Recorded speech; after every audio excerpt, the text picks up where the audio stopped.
प्यारे विद्यार्थियों, मेरे वालों सारिਆਂ ਨੂੰ ਸਤਿ ਸ੍ਰੀ ਅਕਾਲ, ਆਦਾਬ, ਨਮਸਕਾਰ।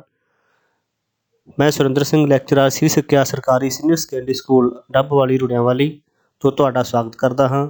ਸੋ ਅੱਜ ਅਸੀਂ ਕਰਨ ਜਾ ਰਹੇ ਹਾਂ 12ਵੀਂ ਜਮਾਤ ਦਾ ਪਾਠ ਦੂਜਾ ਖੇਡ ਸਿਖਲਾਈ ਸਪੋਰਟਸ ਟ੍ਰੇਨਿੰਗ। ਸੋ ਪਹਿਲਾਂ ਗੱਲ ਕਰਦੇ ਹਾਂ ਭੂਮਿਕਾ ਦੀ।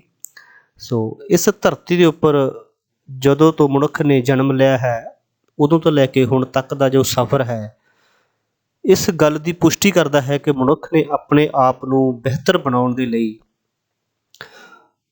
ਵੱਖ-ਵੱਖ ਤਰੀਕਿਆਂ ਦੀ ਵਰਤੋਂ ਕੀਤੀ ਹੈ। ਪੁਰਾਣੇ ਸਮਿਆਂ ਦੇ ਵਿੱਚ ਬਹੁਤ ਸਾਰੇ ਜਿਹੜੇ ਦੇਸ਼ ਹੈ ਗਰੀਕ, ਰੋਮ, ਚੀਨ, ਭਾਰਤ ਅਤੇ ਹੋਰ ਬਹੁਤ ਸਾਰੇ ਦੇਸ਼ ਉਹਨਾਂ ਦੀ ਪੁਰਾਤਨ ਸਭਿਅਤਾ ਦੇ ਵਿੱਚ ਫੌਜੀਆਂ ਅਤੇ ਖਿਡਾਰੀਆਂ ਨੂੰ ਸਿਖਲਾਈ ਦੇਣ ਦੇ ਤਰੀਕਿਆਂ ਦੇ ਉੱਪਰ ਬਹੁਤ ਜ਼ਿਆਦਾ ਜ਼ਿਕਰ ਹੋਇਆ ਹੈ।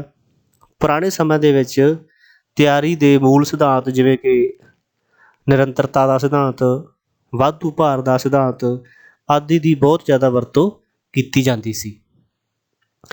ਇਹ ਤਿਆਰੀ ਕੇਵਲ ਸਰੀਰਕ ਤਿਆਰੀ ਤੱਕ ਹੀ ਸੀਮਿਤ ਸੀ, ਪਰ ਅੱਜ ਦੇ ਸਮੇਂ ਦੇ ਵਿੱਚ ਟ੍ਰੇਨਿੰਗ ਦੇ ਵਿੱਚ ਬਹੁਤ ਜ਼ਿਆਦਾ ਫਰਕ ਆ ਚੁੱਕਾ ਹੈ। ਹੁਣ ਖਿਡਾਰੀ ਨੂੰ ਸਰੀਰਕ ਤੌਰ 'ਤੇ ਕੁਸ਼ਲ ਹੋਣ ਦੇ ਨਾਲ ਨਾਲ ਮਾਨਸਿਕ, ਭਾਵਨਾਤਮਕ ਤੌਰ 'ਤੇ ਵੀ ਤਿਆਰ ਹੋਣ ਦੀ ਬਹੁਤ ਲੋੜ ਪੈਂਦੀ ਹੈ। ਖਿਡਾਰੀ ਨੂੰ ਖੇਡਣ ਦੀ ਤਿਆਰੀ ਕਰਵਾਉਣ ਦੇ ਲਈ ਸਧਾਰਨ ਤਰੀਕਿਆਂ ਦੀ ਥਾਂ 'ਤੇ ਹੁਣ ਵਿਸ਼ਿਸ਼ਟ ਅਤੇ ਵਿਗਿਆਨਕ ਤਰੀਕਿਆਂ ਦੇ ਉੱਪਰ ਬਹੁਤ ਜ਼ਿਆਦਾ ਜ਼ੋਰ ਦਿੱਤਾ ਜਾਂਦਾ ਹੈ।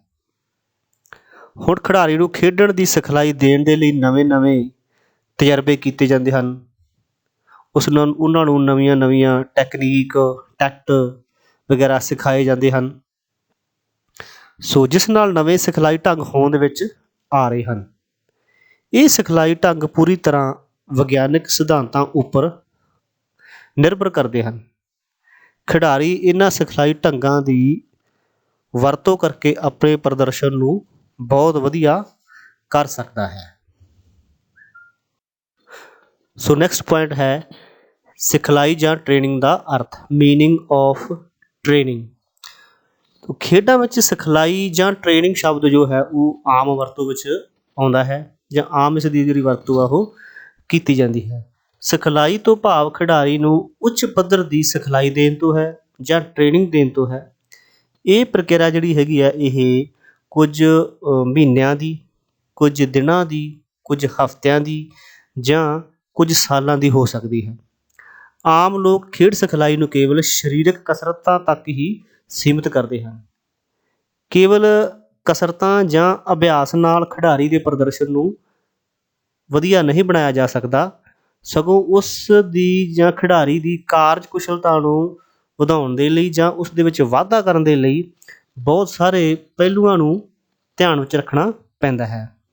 ਜਿਵੇਂ ਕਿ ਖੇਡ ਸਮਾਨ, ਉਸ ਦੇ ਜਿਹੜਾ ਸਮਾਨ ਹੈ ਖੇਡਾਂ ਦਾ ਸਮਾਨ ਆ ਉਹ ਕਿਸ ਤਰ੍ਹਾਂ ਦਾ ਉਹਦੇ ਕੋਲ ਹੈ ਕਿ ਨਹੀਂ ਹੈ, ਇਸ ਗੱਲ ਦਾ ਧਿਆਨ ਰੱਖਣਾ ਚਾਹੀਦਾ ਹੈ। ਖੇਡ ਸੰਬੰਧੀ ਹਦਾਇਤਾਂ ਕਿ ਖਿਡਾਰੀ ਖੇਡ ਸੰਬੰਧੀ ਜਿਹੜੀਆਂ ਹਦਾਇਤਾਂ ਹੈ ਉਹਨਾਂ ਦੀ ਪਾਲਣਾ ਕਰਦਾ ਹੈ ਕਿ ਨਹੀਂ ਹੈ। ਖੇਡ ਦੀ ਪ੍ਰਗਤੀ ਦਾ ਰਿਕਾਰਡ, ਜੋ ਖਿਡਾਰੀ ਖੇਡ ਰਿਹਾ ਹੈ ਉਸ ਦਾ ਜੋ ਰਿਕਾਰਡ ਹੈ ਉਹ ਰੱਖਿਆ ਜਾ ਰਿਹਾ ਕਿ ਨਹੀਂ ਰੱਖਿਆ ਜਾ ਰਿਹਾ। ਜੇ ਰੱਖਿਆ ਜਾ ਰਿਹਾ ਤਾਂ ਉਹ ਖਿਡਾਰੀ ਜਿਹੜਾ ਰਿਕਾਰਡ ਦੇ ਮੁਤਾਬਕ ਉਸ ਦੀ ਪਰਫੋਰਮੈਂਸ ਵੱਧ ਰਹੀ ਹੈ ਕਿ ਨਹੀਂ ਵੱਧ ਰਹੀ ਹੈ, ਇਸ ਦਾ ਵੀ ਖਿਆਲ ਰੱਖਣਾ ਪੈਂਦਾ ਹੈ। ਫਿਰ ਹੈ ਸੰਤੁਲਿਤ ਆਹਾਰ, ਉਸ ਦੀ ਜਿਹੜੀ ਬੈਲੈਂਸ ਡਾਇਟ ਹੈ ਉਹ ਕਿਸ ਤਰ੍ਹਾਂ ਦੀ ਹੈ, ਉਸ ਦੀ ਡਾਇਟ ਜੋ ਹੈ ਜੋ ਬੈਲੈਂਸ ਹੈ ਕਿ ਨਹੀਂ ਹੈ, ਇਸ ਦਾ ਵੀ ਧਿਆਨ ਰੱਖਣਾ ਪੈਂਦਾ ਹੈ। ਸੋ ਮਨੋਵਿਗਿਆਨਕ ਤਿਆਰੀ ਆਦਿ ਦੇ ਵੱਲ ਵੀ ਇਸ ਦਾ ਧਿਆਨ ਦਿੱਤਾ ਜਾਂਦਾ ਹੈ। ਮਾਨਸਿਕ ਤੌਰ 'ਤੇ ਖਿਡਾਰੀ ਕਿਸ ਤਰ੍ਹਾਂ ਫੀਲ ਕਰਦਾ ਹੈ ਫੀਲਡ ਦੇ ਵਿੱਚ। ਸੋ ਜੇਕਰ ਖਿਡਾਰੀ ਦੇ ਇਹਨਾਂ ਪਹਿਲੂਆਂ 'ਤੇ ਧਿਆਨ ਨਾ ਦਿੱਤਾ ਜਾਵੇਗਾ ਤਾਂ ਜਿਹੜੇ ਉਸ ਦੀ ਜਿਹੜੀ ਖਿਡਾਰੀ ਦੀ ਜਿਹੜੀ ਪਰਫੋਰਮੈਂਸ ਹੈ ਉਹ ਜ਼ਿਆਦਾ ਵਧੀਆ ਨਹੀਂ ਆਵੇਗੀ। ਸੋ ਖੇਡ ਸਿਖਲਾਈ ਜਿਹੜੀ ਹੈ ਉਹ ਇੱਕ ਉੱਚ ਪੱਧਰ ਦੀ ਸਿਖਲਾਈ ਹੈ।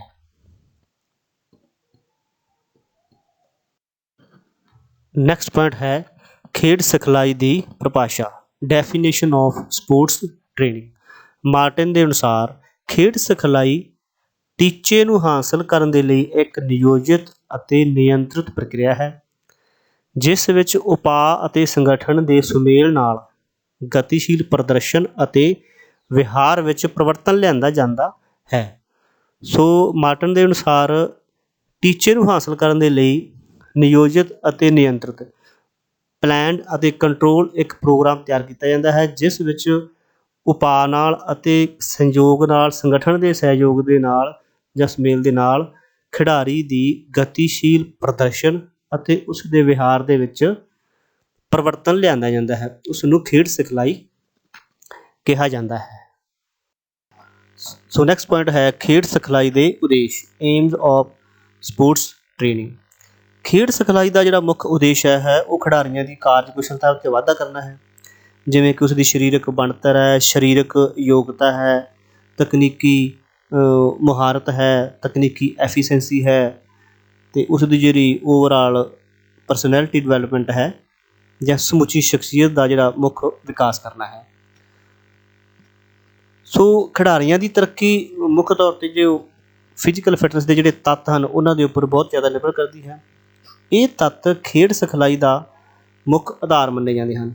ਖੇਡ ਸਿਖਲਾਈ ਦਾ ਉਦੇਸ਼ ਇਹਨਾਂ ਤੱਤਾਂ ਦੇ ਵਿੱਚ ਸੁਧਾਰ ਕਰਨਾ ਹੈ ਤਾਂ ਕਿ ਖਿਡਾਰੀ ਮੁਕਾਬਲੇ ਦੌਰਾਨ ਆਪਣਾ ਸਰਵ ਉੱਚ ਪ੍ਰਦਰਸ਼ਨ ਕਰ ਸਕਣ। ਸੋ ਖੇਡ ਸਿਖਲਾਈ ਦਾ ਸਭ ਤੋਂ ਪਹਿਲਾ ਜਿਹੜਾ ਉਦੇਸ਼ ਹੈ ਉਹ ਹੈ ਸਰੀਰਕ ਬਣਤਰ, ਫਿਜ਼ੀਕਲ ਸਟਰਕਚਰ। ਕਿਸੇ ਵੀ ਖੇਡ ਵਿੱਚ ਖਿਡਾਰੀ ਦੀ ਤਰੱਕੀ ਉਸ ਦੀ ਸਰੀਰਕ ਬਣਤਰ ਦੇ ਉੱਪਰ ਬਹੁਤ ਜ਼ਿਆਦਾ ਨਿਰਭਰ ਕਰਦੀ ਹੈ। ਉਹ ਚਾਹੇ ਖਿਡਾਰੀ ਐਥਲੀਟ ਹੋਵੇ, ਚਾਹੇ ਕਿਸੇ ਵੀ ਗੇਮ ਦੇ ਨਾਲ ਰਿਲੇਟਡ ਹੋਵੇ, ਕਿਸੇ ਵੀ ਗੇਮ ਦਾ ਖਿਡਾਰੀ ਹੋਵੇ, ਉਸ ਦੀ ਜਿਹੜੀ ਸਰੀਰਕ ਬਣਤਰ ਹੈ ਉਸ ਦੇ ਲਈ ਬਹੁਤ ਜ਼ਿਆਦਾ ਫਾਇਦੇਮੰਦ ਹੁੰਦੀ ਹੈ। ਪਰ ਖੇਡ ਸਿਖਲਾਈ ਦੇ ਨਾਲ ਸਰੀਰਕ ਬਣਤਰ ਦੇ ਵਿੱਚ ਜ਼ਿਆਦਾ ਤਬਦੀਲੀ ਨਹੀਂ ਕੀਤੀ ਜਾ ਸਕਦੀ, ਉਸ ਦੇ ਨਾਲ ਜ਼ਿਆਦਾ ਛੇੜਛਾੜ ਅਸੀਂ ਨਹੀਂ ਕਰ ਸਕਦੇ। ਖਿਡਾਰੀ ਦੀ ਸਰੀਰਕ ਬਣਤਰ ਉਸ ਦੇ ਵੰਸ਼ਕ ਗੁਣਾਂ ਦੇ ਉੱਪਰ ਬਹੁਤ ਜ਼ਿਆਦਾ ਨਿਰਭਰ ਕਰਦੀ ਹੈ। ਵੰਸ਼ਕ ਗੁਣ ਉਹ ਹੁੰਦੇ ਹਨ ਜਿਹੜੇ ਕਿ ਉਸ ਨੂੰ ਆਪਦੇ ਮਾਤਾ ਪਿਤਾ ਤੋਂ ਪ੍ਰਾਪਤ ਹੁੰਦੇ ਹਨ, ਉਹ ਵੰਸ਼ਕ ਗੁਣ ਹੁੰਦੇ ਹਨ। ਸੋ ਉਹਨਾਂ ਗੁਣਾਂ ਦੇ ਉੱਪਰ ਜ਼ਿਆਦਾ ਨਿਰਭਰ ਕਰਦੀ ਹੈ। ਪਰ ਫਿਰ ਵੀ ਖਿਡਾਰੀ ਦੇ ਸਰੀਰਕ ਢਾਂਚੇ ਵਿਚਲੀਆਂ ਤਰੁੱਟੀਆਂ ਨੂੰ ਦੂਰ ਕਰਕੇ ਅਸੀਂ ਉਸ ਦੀ ਯੋਗਤਾ ਨੂੰ ਬਹੁਤ ਹੱਦ ਤੱਕ ਸੁਧਾਰ ਸਕਦੇ ਹਾਂ ਜਾਂ ਉਸ ਦੀ ਸੁਧਾਰਨ ਦੀ ਕੋਸ਼ਿਸ਼ ਕੀਤੀ ਜਾ ਸਕਦੀ ਹੈ। ਕੁਦਰਤੀ ਤੌਰ 'ਤੇ ਵਧੀਆ ਸਰੀਰਕ ਬਣਤਰ ਵਾਲੇ ਜਿਹੜੇ ਖਿਡਾਰੀ ਹੈਗੇ ਆ ਉਹ ਸਿਖਲਾਈ ਦੇ ਦੌਰਾਨ ਬਹੁਤ ਜ਼ਿਆਦਾ ਲਾਭ ਪ੍ਰਾਪਤ ਕਰ ਲੈਂਦੇ ਹਨ। ਸੋ ਨੈਕਸਟ ਪੁਆਇੰਟ ਹੈ ਸਰੀਰਕ ਯੋਗਤਾ, ਫਿਜ਼ੀਕਲ ਫਿਟਨੈਸ। ਸਰੀਰਕ ਯੋਗਤਾ 5 ਤੱਤਾਂ ਗਤੀ, ਤਾਕਤ, ਸਹਿਣਸ਼ੀਲਤਾ, ਲਚਕ ਅਤੇ ਤਾਲਮੇਲ ਦਾ ਸੁਮੇਲ ਹੈ। ਸਰੀਰਕ ਯੋਗਤਾ ਇਹਨਾਂ 5 ਤੱਤਾਂ ਦੇ ਵਿੱਚ ਸੁਧਾਰ ਕਰਨ ਦੇ ਲਈ ਖੇਡ ਸਿਖਲਾਈ ਦਾ ਜਿਹੜਾ ਮੁੱਖ ਉਦੇਸ਼ ਹੈ। ਵੱਖ-ਵੱਖ ਖੇਡਾਂ ਦੇ ਵਿੱਚ ਸਰੀਰਕ ਯੋਗਤਾ ਦੇ ਵੱਖ-ਵੱਖ ਤੱਤਾਂ ਦੀ ਲੋੜ ਪੈਂਦੀ ਹੈ, ਜਿਵੇਂ ਕਿ ਲੰਬੀ ਦੂਰੀ ਦੀਆਂ ਦੌੜਾਂ ਦੇ ਲਈ ਸਹਿਣਸ਼ੀਲਤਾ, ਜਦ ਕਿ ਰੱਖਿਆਤਮਕ ਖੇਡਾਂ ਜਿਵੇਂ ਕਿ ਜੂਡੋ, ਮੁੱਕੇਬਾਜ਼ੀ ਆਦਿ ਦੇ ਲਈ ਤਾਕਤ, ਗਤੀ ਅਤੇ ਤਾਲਮੇਲ ਦੀ ਲੋੜ ਪੈਂਦੀ ਹੈ। ਇਸ ਤੋਂ ਇਲਾਵਾ ਜਿਵੇਂ 100 ਮੀਟਰ ਰੇਸ ਦੇ ਲਈ ਸਪ੍ਰਿੰਟ ਦੀ ਲੋੜ ਪੈਂਦੀ ਹੈ, ਉਸ ਦੇ ਲਈ ਗਤੀ ਦੀ ਲੋੜ ਵੀ ਹੈ ਅਤੇ ਪਾਵਰ ਦੀ ਲੋੜ ਵੀ ਹੈ। ਸੋ ਸਰੀਰਕ ਯੋਗਤਾ ਦੇ ਇਹਨਾਂ ਤੱਤਾਂ ਵਿੱਚ ਸੁਧਾਰ ਕਰਨ ਦੇ ਲਈ ਖੇਡ ਦੇ ਅਨੁਸਾਰ ਵੱਖ-ਵੱਖ ਤਰ੍ਹਾਂ ਦੇ ਜਿਹੜੇ ਵੱਖਰੇ-ਵੱਖਰੇ ਜਿਹੜੇ ਪ੍ਰੋਗਰਾਮ ਆ ਉਹ ਤਿਆਰ ਕੀਤੇ ਜਾਂਦੇ ਹਨ ਤਾਂ ਜੋ ਸਰੀਰਕ ਯੋਗਤਾ ਦੇ ਵਿੱਚ ਸੁਧਾਰ ਕੀਤਾ ਜਾ ਸਕੇ। ਸੋ ਖੇਡ ਸਿਖਲਾਈ ਦਾ ਜਿਹੜਾ ਉਦੇਸ਼ ਹੈ ਉਹ ਸਰੀਰਕ ਯੋਗਤਾ ਦੇ ਵਿੱਚ ਸੁਧਾਰ ਕਰਨਾ ਹੈ। ਸੋ ਨੈਕਸਟ ਪੁਆਇੰਟ ਹੈ ਤਕਨੀਕੀ ਮੁਹਾਰਤ, ਟੈਕਨੀਕਲ ਸਕਿੱਲ। ਹਰੇਕ ਖੇਡ ਦੇ ਵਿੱਚ ਕਈ ਤਰ੍ਹਾਂ ਦੀਆਂ ਕਿਰਿਆਵਾਂ ਹੁੰਦੀਆਂ ਹਨ। ਖਿਡਾਰੀ ਦਾ ਜਿਹੜਾ ਇਸ ਪ੍ਰਦਰਸ਼ਨ ਇਸ ਗੱਲ ਦੇ ਉੱਪਰ ਨਿਰਭਰ ਕਰਦਾ ਹੈ ਕਿ ਖਿਡਾਰੀ ਇਹਨਾਂ ਕਿਰਿਆਵਾਂ ਨੂੰ ਕਿੰਨੀ ਵਧੀਆ ਤਰੀਕੇ ਦੇ ਨਾਲ ਕਰ ਪਾਉਂਦਾ ਹੈ। ਜਿਹੜੀ ਉਸ ਨੇ ਬੇਸਿਕ ਸਕਿੱਲ ਜਿਹੜੀ ਸਿੱਖੀ ਹੈ ਉਹ ਕਿੰਨੀ ਵਧੀਆ ਤਰੀਕੇ ਨਾਲ ਸਿੱਖੀ ਹੈ, ਉਸ ਦਾ ਐਂਗਲ ਕੀ ਹੈ, ਉਹ ਕਿਸ ਐਂਗਲ 'ਤੇ ਜਾ ਕੇ ਉਸ ਕਿਰਿਆ ਨੂੰ ਕਰਦਾ ਹੈ। ਅੱਜ ਖੇਡਾਂ ਦੇ ਵਿੱਚ ਖਿਡਾਰੀਆਂ ਦੀ ਤਕਨੀਕੀ ਸਿਖਲਾਈ ਦੇ ਉੱਪਰ ਬਹੁਤ ਜ਼ੋਰ ਦਿੱਤਾ ਜਾਂਦਾ ਹੈ ਤਾਂ ਕਿ ਜਿਹੜਾ ਖਿਡਾਰੀ ਖੇਡ ਕਿਰਿਆਵਾਂ ਦੇ ਵਿੱਚ ਮੁਹਾਰਤ ਹਾਸਲ ਕਰ ਸਕੇ।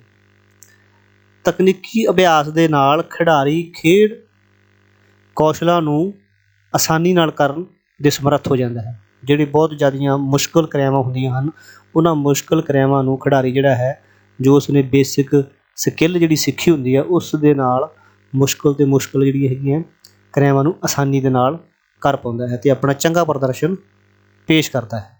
ਸੋ ਨੈਕਸਟ ਪੁਆਇੰਟ ਹੈ ਤਕਨੀਕੀ ਕੁਸ਼ਲਤਾ, ਟੈਕਨੀਕਲ ਐਫੀਸ਼ੀਐਂਸੀ।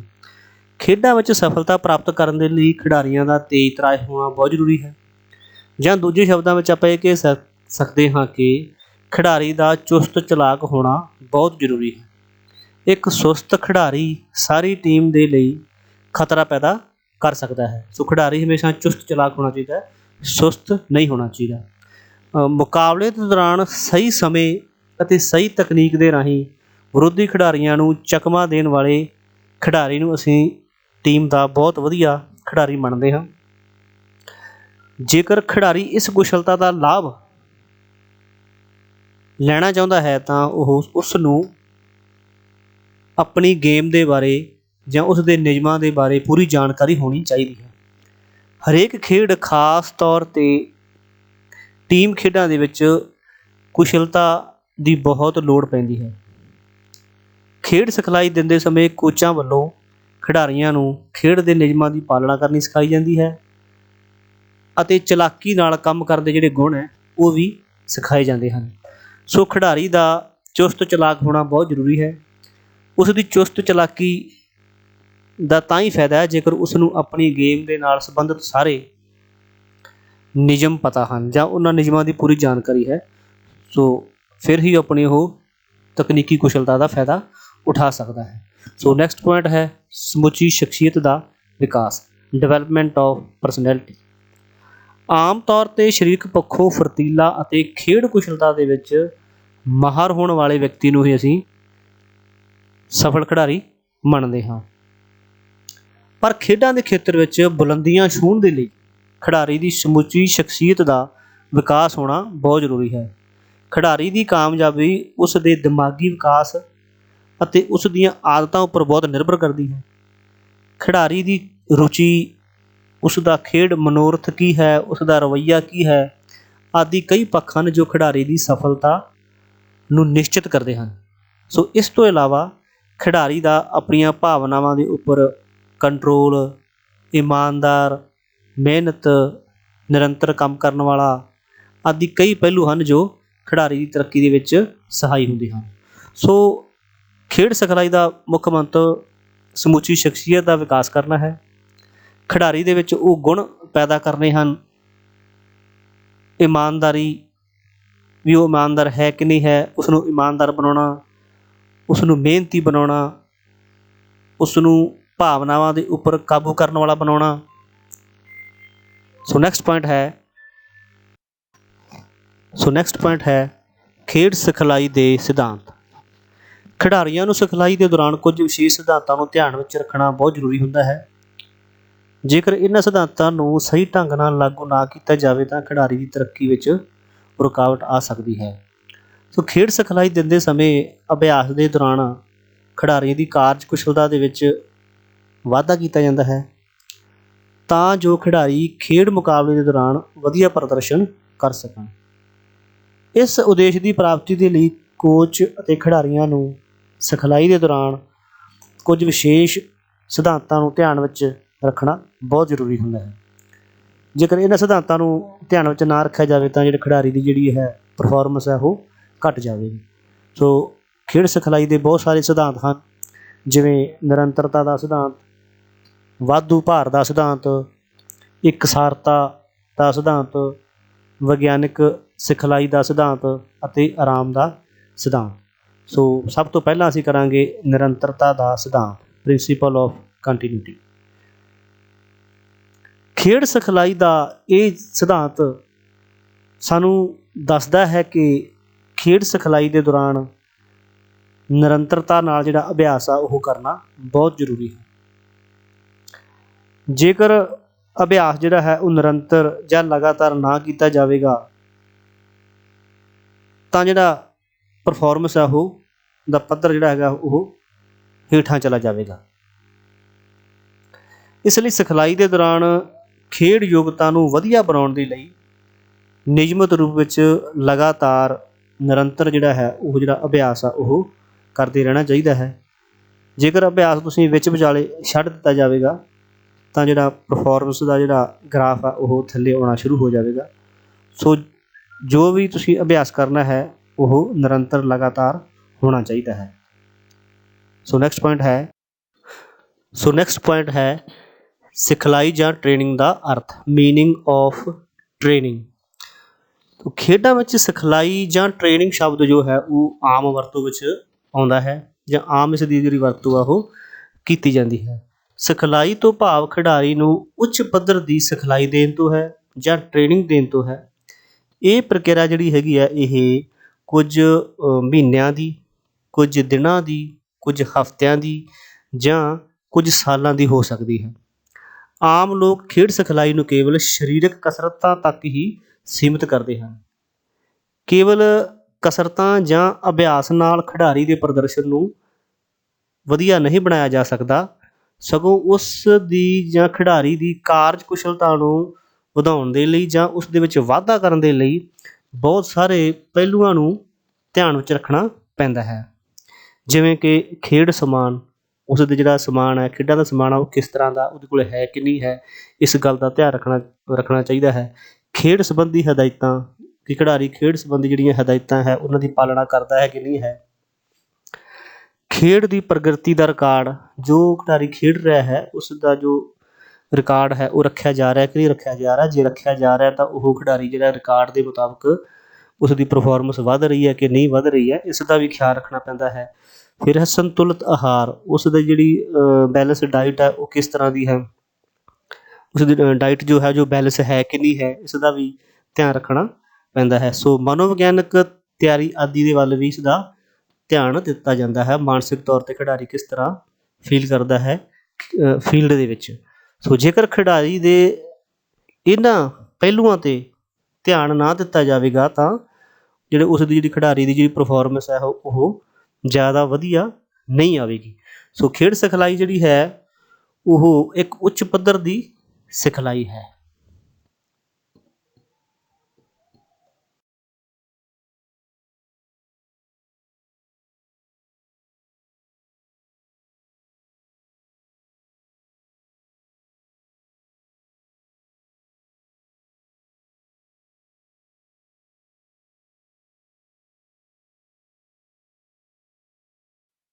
ਨੈਕਸਟ ਪੁਆਇੰਟ ਹੈ ਵਿਗਿਆਨਕ ਅਤੇ ਵਿਸ਼ਿਸ਼ਟ ਸਿਖਲਾਈ, principal of scientific and systematic training. ਖਿਡਾਰੀਆਂ ਨੂੰ ਦਿੱਤੀ ਜਾਣ ਵਾਲੀ ਸਿਖਲਾਈ ਉਹ ਵਿਗਿਆਨਕ ਸਿਧਾਂਤਾਂ ਉੱਪਰ ਜਾਂ ਵਿਗਿਆਨਕ ਢੰਗਾਂ ਦੇ ਉੱਪਰ ਆਧਾਰਿਤ ਹੋਣੀ ਚਾਹੀਦੀ ਹੈ। ਵਿਗਿਆਨਕ ਢੰਗਾਂ ਰਾਹੀਂ ਦਿੱਤੀ ਗਈ ਸਿਖਲਾਈ ਦੇ ਨਾਲ ਖਿਡਾਰੀਆਂ ਦੇ ਵਿੱਚ ਬਹੁਤ ਜ਼ਿਆਦਾ ਤਬਦੀਲੀਆਂ ਆਉਂਦੀਆਂ ਹਨ, ਜਿਸ ਕਾਰਨ ਉਹਨਾਂ ਦੇ ਜਿਹੜੇ ਨਤੀਜੇ ਆ ਉਹ ਬਹੁਤ ਸਾਰਥਕ ਆਉਂਦੇ ਹਨ, ਨਤੀਜੇ ਬਹੁਤ ਵਧੀਆ ਪ੍ਰਾਪਤ ਹੁੰਦੇ ਹਨ।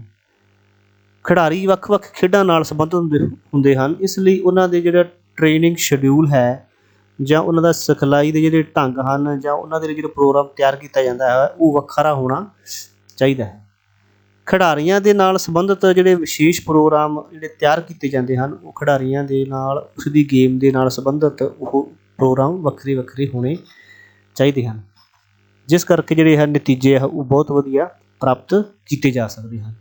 ਸੋ ਜਿਹੜਾ ਪ੍ਰੋਗਰਾਮ ਹੈ ਉਹ ਵਿਗਿਆਨਕ ਅਤੇ ਵਿਸ਼ਿਸ਼ਟ ਸਿਖਲਾਈ ਦੇ ਨਾਲ ਸੰਬੰਧਿਤ ਹੋਣਾ ਚਾਹੀਦਾ ਹੈ। ਸੋ ਨੈਕਸਟ ਪੁਆਇੰਟ ਹੈ ਆਰਾਮ ਦਾ ਸਿਧਾਂਤ, ਪ੍ਰਿੰਸੀਪਲ ਆਫ ਰੈਸਟ।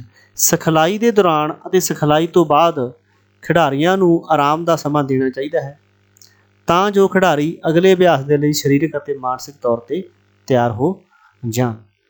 ਸਿਖਲਾਈ ਦੇ ਦੌਰਾਨ ਸਿਖਲਾਈ ਤੋਂ ਬਾਅਦ ਖਿਡਾਰੀ ਨੂੰ ਉਚਿਤ ਆਰਾਮ ਕਰਨ ਦਾ ਸਮਾਂ ਦੇਣਾ ਚਾਹੀਦਾ ਹੈ। ਸਿਖਲਾਈ ਦੇ ਦੌਰਾਨ ਵਿਸ਼ੇਸ਼ ਤੌਰ 'ਤੇ ਵਾਧੂ ਭਾਰ ਦੇਣ ਸਮੇਂ ਆਰਾਮ ਦੇ ਸਮੇਂ ਖਾਸ ਧਿਆਨ ਦੇਣਾ ਚਾਹੀਦਾ ਹੈ ਤਾਂ ਜੋ ਖਿਡਾਰੀ ਅਣਉਚਿਤ ਵਾਧੂ ਭਾਰ ਤੋਂ ਬਚ ਸਕੇ ਅਤੇ ਉਹ ਸੱਟ ਫੇਟ ਤੋਂ ਵੀ ਬਚ ਸਕੇ। ਖਿਡਾਰੀ ਨੂੰ ਥਕਾਵਟ ਦੂਰ ਕਰਨ ਦੇ ਲਈ ਅਤੇ ਅਗਲੇ ਅਭਿਆਸ ਦੇ ਲਈ ਸਰੀਰਕ ਅਤੇ ਮਾਨਸਿਕ ਤੌਰ 'ਤੇ ਤਿਆਰ ਹੋਣ ਦੇ ਲਈ ਵੀ ਆਰਾਮ ਦੀ ਬਹੁਤ ਲੋੜ ਪੈਂਦੀ ਹੈ। ਸੋ ਖਿਡਾਰੀ ਦਾ ਜਿਹੜਾ ਆਰਾਮ ਕਰਨਾ ਬਹੁਤ ਜ਼ਰੂਰੀ ਹੈ ਤਾਂ ਜੋ ਖਿਡਾਰੀ ਅਗਲੇ ਦਿਨ ਵਰਕ ਨੂੰ ਕਰਨ ਦੇ ਲਈ ਤਿਆਰ ਰਹੇ। ਸੋ ਸਾਡਾ ਅੱਜ ਦਾ ਇਹ ਟੌਪਿਕ ਇੱਥੇ ਹੀ ਸਮਾਪਤ ਹੁੰਦਾ ਹੈ। ਧੰਨਵਾਦ।